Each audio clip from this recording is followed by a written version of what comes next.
Bienvenidos a mi canal, gracias por haber hecho clic en el video, yo soy Dani y hoy vamos a estar haciendo esta ilustración de un mago mientras les muestro todo el proceso y hablamos del bloqueo creativo y ciertos ejercicios que hago yo para salir de él cuando tengo demasiado tiempo estancada. Para esta ilustración voy a estar usando varios materiales, entre ellos acrílico de la marca Art Creation, algunos guaches que tengo por allí, estos colores policromos de Faber-Castell. Voy a dibujar esta imagen, no es realmente un diseño mío, es algo que encontré en Pinterest y que me gustó mucho. Y este es justo el ejercicio del que les iba a hablar cuando dije que hablaría de bloqueo creativo. Si soy honesta, hace muchísimo tiempo que no dibujo, no pinto y tampoco subo contenido a mis redes, menos videos a YouTube. Entonces es algo que te lleva a paralizarte cada vez más, es como una bola de nieve que va creciendo y después de que llevas un tiempo en ese estado es demasiado difícil comenzar a hacer algo. Las mismas leyes de la física te pueden decir que evidentemente requiere mucho más esfuerzo comenzar un movimiento que mantenerte en movimiento. Por eso mi primer tip contra el bloqueo creativo o la procrastinación es comenzar a trabajar como sea, desde donde sea, a partir de donde sea. Así no tengas ganas, no se te ocurra nada, no sepas qué hacer o por dónde empezar, empieza donde sea. Comenzar. Literalmente es mejor cualquier cosa, hacer cualquier cosa que no hacer nada.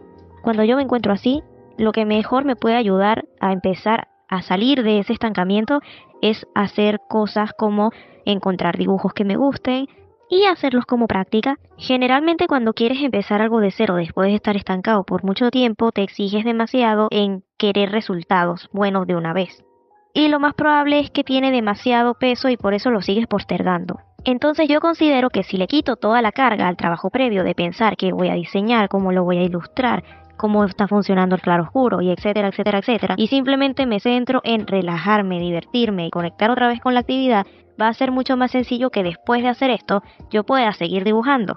Es una forma sencilla de empezar poco a poco, paso por paso, sin presión, pero a fin de cuentas si tienes toda la preparación de buscar los materiales, colocarte en la mesa, hacer el dibujo y hacer el trabajo. De hecho, una parte muy importante de la motivación en general es ponerse ciertas metas que sean pequeñas y fáciles de cumplir. Si uno intentara tener metas gigantes y no repartirlas en metas pequeñas, es mucho más fácil desmotivarse y abandonar cualquier cosa. Hacer un dibujo que ni siquiera es tuyo puede que se sienta un poco como una pérdida de tiempo, pero imagina que sería como ponerte los zapatos para motivarte a que salgas a caminar.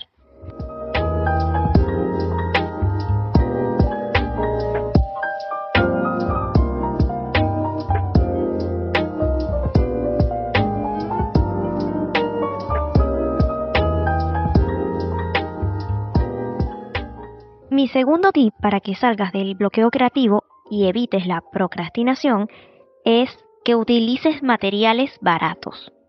Yo tengo distintas gamas de materiales. Tengo materiales que son más profesionales, otros que son más escolares.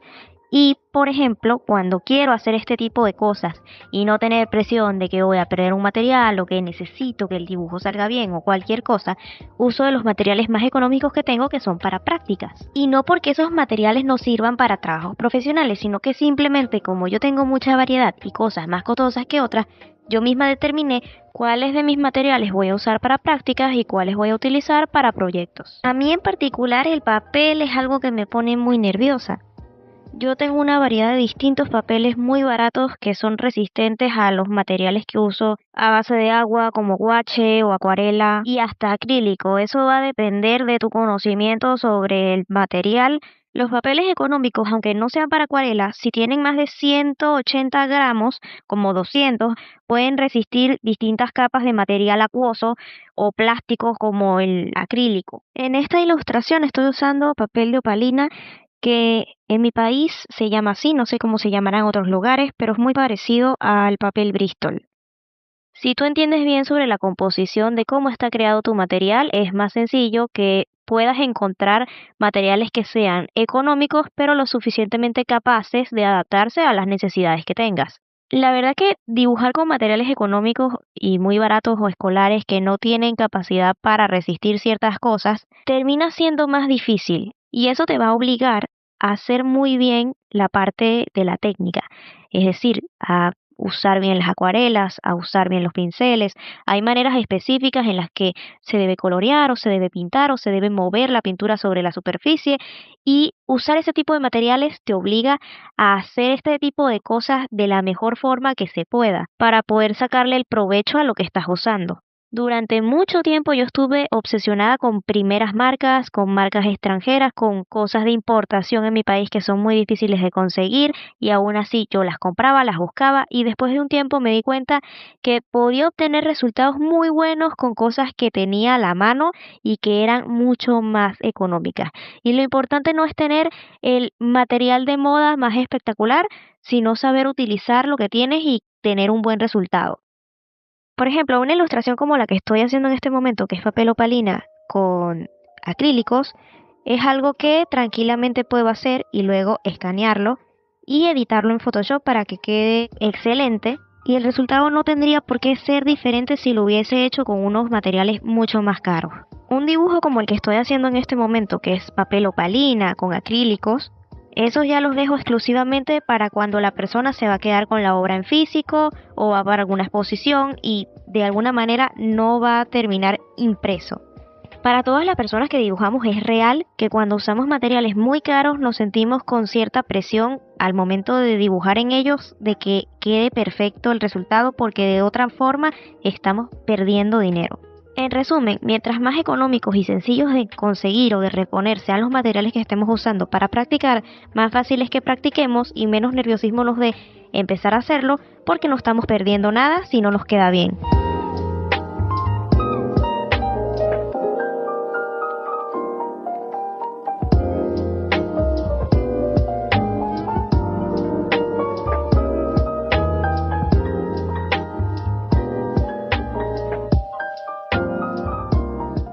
Y como último tip para el estancamiento, el bloqueo creativo y la procrastinación, les digo que también influye mucho su espacio de trabajo. Eso quiere decir que mientras más complicado sea para ustedes sentarse en un espacio cómodo y seguro, tranquilo, con sus materiales cerca para dibujar, es más fácil que evidentemente no lo hagan, lo posterguen. Si está dentro de tus posibilidades tener una mesa o un espacio únicamente para dibujar, deberías hacerlo. Supongamos que si solo tuvieras 2 horas al día para meterte en algún proyecto de dibujo que tienes atrasado, pero de esas 2 horas tienes que pasar 45 minutos solo acomodando el espacio que vas a utilizar, recolectando todos los materiales alrededor de distintos lugares en donde los tenías, acomodando la luz, buscando la silla, todo eso va a hacer que trabajes en menor cantidad de tiempo del que tenías dispuesto a hacer esa actividad, y que también te desmotives. Reducir la cantidad de espacio que hay entre la motivación y la acción te va a ayudar obviamente a que se materialice lo que tenías en mente.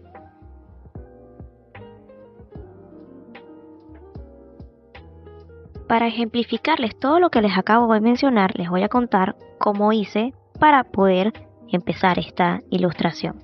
Quería dibujar, tenía mucho tiempo estancada y me di cuenta de que no estaba lo suficientemente cómoda en mi espacio de trabajo. Hace ya muchísimo tiempo que yo me mudé de país, cambié de residencia muchas veces, me pasaron un montón de cosas, y eso hizo que perdiera un poco la rutina para ilustrar, etcétera, etcétera. Y lo primero que hice yo en mi caso fue empezar a acomodar todo el lugar para cosa de que yo quería hacer algo y podía sentarme y ponerme a trabajar sin tener que pensar demasiado en cómo iba a funcionar el sistema a mi alrededor. Compré materiales nuevos pero económicos que son fáciles de reemplazar cada vez que los gaste, y aún así me costaba muchísimo empezar a hacer algo, o a medida que lo hacía no me gustaba cómo estaba quedando, me terminaba frustrando y abandonaba. Y otra vez lo postergaba un montón hasta que cuando tenía ganas de volver a dibujar empezaba el ciclo otra vez. Hacía algo, no me gustaba, no me convencía, la pasaba mal y lo volví a abandonar por otro montón de tiempo. Entonces busqué un dibujo que dijera simplemente voy a tomar algo que me gusta, voy a imitarlo y me voy a concentrar en eso, en empezar y acabar.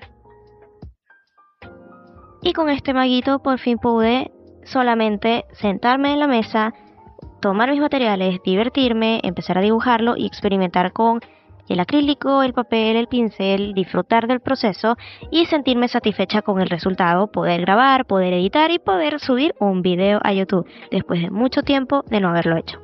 Entonces, cuando te sientes muy estancado, yo opino que lo mejor es reducir todo a lo más básico y mínimo posible, intentar mantenerse relajado y simplemente hacer cosas que sean divertidas. Porque una vez que ya empezaste, es mucho más fácil continuar. Haciendo proyectos más grandes, haciendo cosas más personales. Yo tengo más o menos el proyecto de una novela gráfica, dibujada, pero no terminada y está abandonada desde hace mucho tiempo. Y mi intención es dar pequeños pasos que me acerquen más a volver a trabajar en ella y poder terminarla. Un saludo a todos desde Venezuela y los dejo para que sigan viendo el final del proceso de la ilustración del mago. Chao, chao.